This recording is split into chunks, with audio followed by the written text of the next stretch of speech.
दोस्तों, क्या आपने किसी सुनसान रेलवे स्टेशन पर रात बिताई है जहां सन्नाटा इतना गहरा हो कि अपनी सांस भी सुनाई दे और अचानक दिखे इतना लंबा आदमी जिसका सिर स्टेशन की छत से टकरा रहा हो? सोचो क्या होगा। मैं किसी फिल्म या ड्रामा की बात नहीं कर रहा, ये एक इंसान की आप बीती है। आज एक ऐसी ही जगह की कहानी सुनाने वाला हूं। अगर कहानी सुनते हुए आपको डर लगे तो कमेंट में डर लिखकर हमें बताएं। यह कहानी मुझे सुधीर जी ने भेजी है, जो मेरे नए सब्सक्राइबर हैं। वे चाहते हैं कि मैं उनकी यह कहानी आप तक पहुंचाऊं।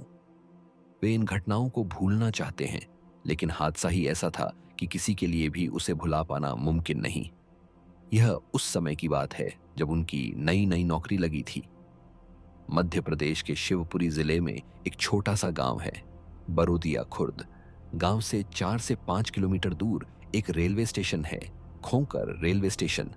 यह स्टेशन बहुत अलग है, इतना सुनसान कि इस स्टेशन की गूगल पर भी ज्यादा तस्वीरें नहीं मिलती।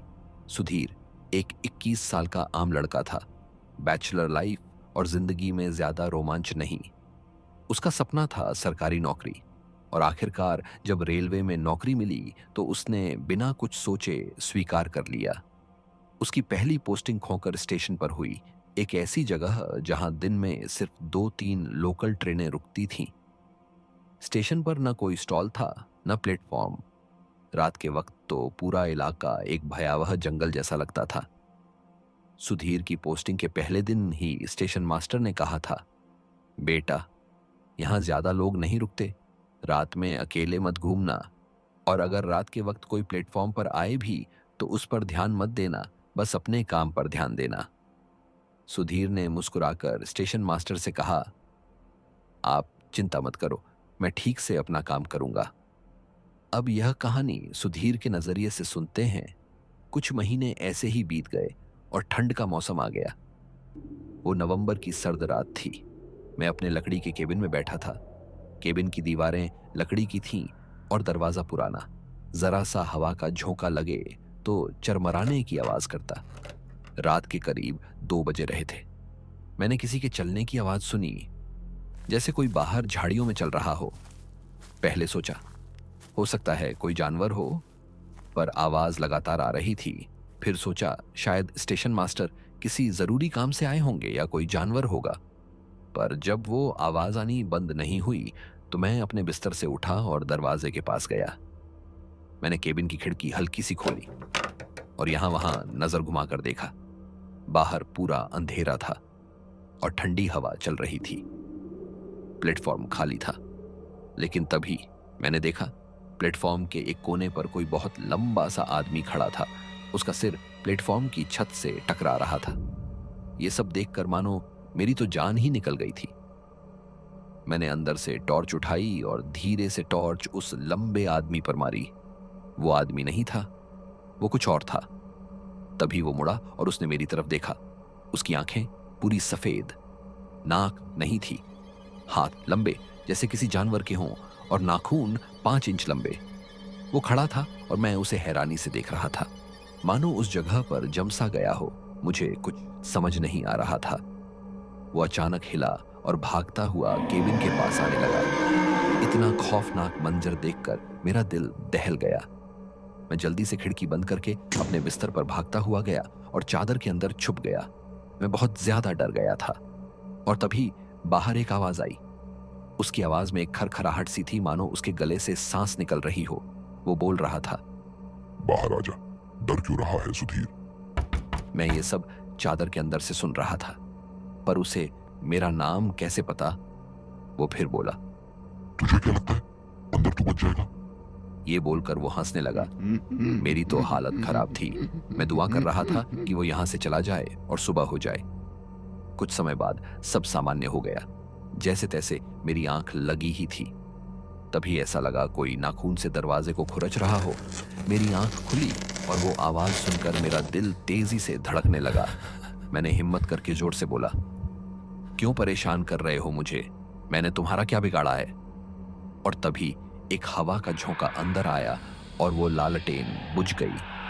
अब केबिन में चारों तरफ अंधेरा था। मैं पूरी तरह से दहशत में था। बस एक जगह पर जमकर बैठा हुआ था। तभी केबिन के एक कोने पर कुछ खरखराहट की आवाज आई। पास में रखी टॉर्च ली और उस जगह पर टॉर्च मारी, पर वहां कोई भी नहीं था। अचानक टॉर्च बंद हो गई।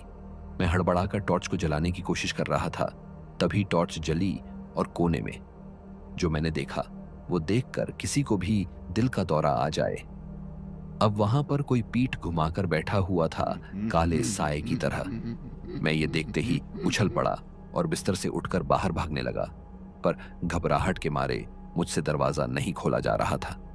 तभी उसने मेरी तरफ अपनी गर्दन घुमाई। मैं सन्न रह गया। उसके होंठ फटे हुए थे। उसका सिर ऐसा था मानो किसी भारी चीज से मारने के बाद हुआ हो।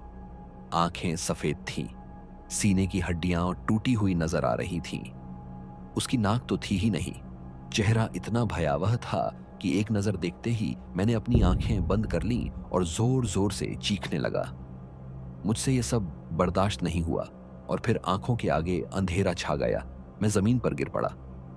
आगे क्या हुआ कुछ याद नहीं। सुबह हुई तो दरवाजा ठोकने से मेरी आंख खुली।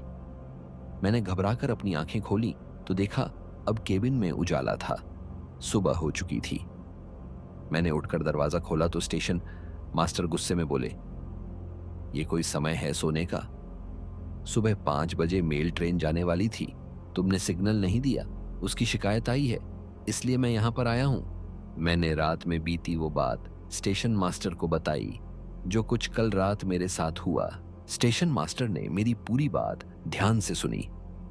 कुछ क्षणों तक वे चुप रहे, मानो कुछ सोच रहे हों। फिर उन्होंने गहरी सांस लेते हुए कहा, बेटा, मैंने तुझे पहले ही समझाया था कि रात में बाहर मत निकलना और किसी भी अजनबी पर ध्यान मत देना। ये जगह अपने अंदर कई रहस्य समेटे हुए है। उनकी आंखों में एक अजीब सी गंभीरता थी। उन्होंने मेरी ओर देखा और धीमी आवाज में बोले, यहाँ कई कहानियां हैं, कुछ सुनी सुनाई, कुछ अनकही, लेकिन एक बात याद रखना, हमेशा सतर्क रहना और अपनी सुरक्षा का ध्यान रखना। उनके शब्दों ने मेरे मन में और भी सवाल खड़े कर दिए, लेकिन मैं समझ गया था कि कुछ बातें शायद अनकही ही बेहतर हैं। दोस्तों, कहानी बनाने में बहुत मेहनत लगती है। देर रात तक कहानी ढूंढना, उसे लिखना, फिर संपादित करना, इसमें काफी प्रयास लगता है। आपके एक लाइक और कमेंट से मुझे बहुत खुशी मिलती है, इसलिए कमेंट करके बताएं कि आपको कहानी कैसी लगी।